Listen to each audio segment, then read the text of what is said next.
Today is the day. Today is the day that F.L.Y at Phantasialand has finally soft opened. This prototype Vekoma next generation flying roller coaster soft opened earlier today. F.L.Y is part of an all-new, highly themed, immersive land known as Rookburgh. Phantasialand has been extremely secretive about this project from the start. So much so that the park never released an official POV of F.L.Y. And construction footage of F.L.Y or Rookburgh in general has been few and far between. In fact, it was never confirmed until earlier that F.L.Y would even open in 2020. Rookburgh, a steampunk-themed world, was originally announced early in 2017. Midway through 2017, Phantasialand announced the signature attraction of Rookburgh would be F.L.Y. The park did not provide any stats, and they still haven't. The only things confirmed about F.L.Y was that it would be the world's first launched flying coaster, and also the world's longest flying coaster, which was previously Flying Dinosaur at Universal Studios Japan, which clocks in with a length of 3,688 feet or 1,124 meters. I visited Phantasialand in late 2017, and construction for F.L.Y was already underway.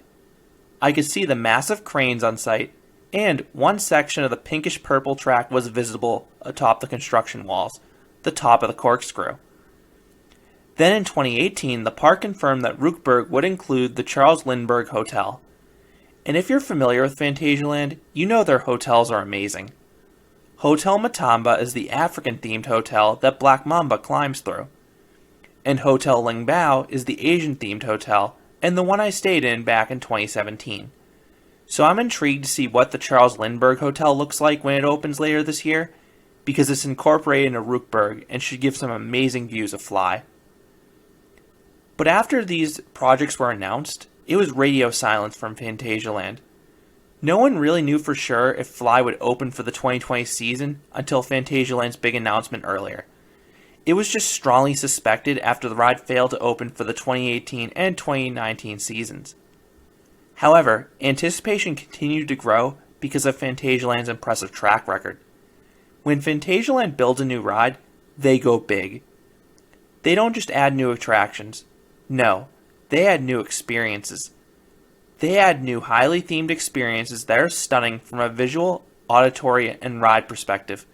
Just look at their recent coasters. 2002 brought us Windjust, the dual-track Mowerstone spinning coasters that were part of an all-new indoor area in Woostown.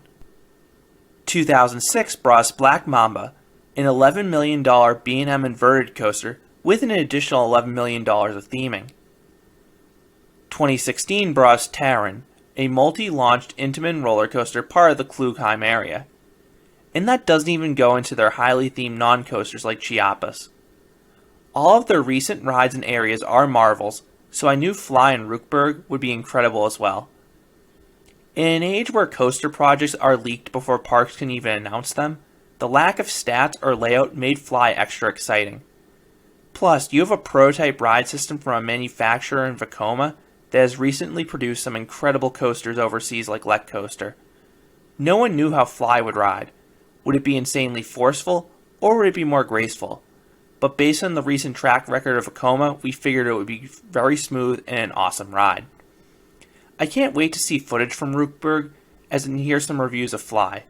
I was originally hoping to ride F.L.Y this year, but I had to postpone my Europe trip in light of the pandemic. However, it looks like I would have missed F.L.Y anyway because I would have been visiting during the summer. I'm hoping I can make it back to Europe next year to experience F.L.Y, since it really is unlike any other coaster in the world. What are your thoughts on F.L.Y and Rookburgh? I would love to hear your comments down below. If you enjoyed this video, I'd appreciate if you gave it a like and considered subscribing, because there'll be a lot more amusement and roller coaster videos here at Canopy Coaster. Thanks for listening.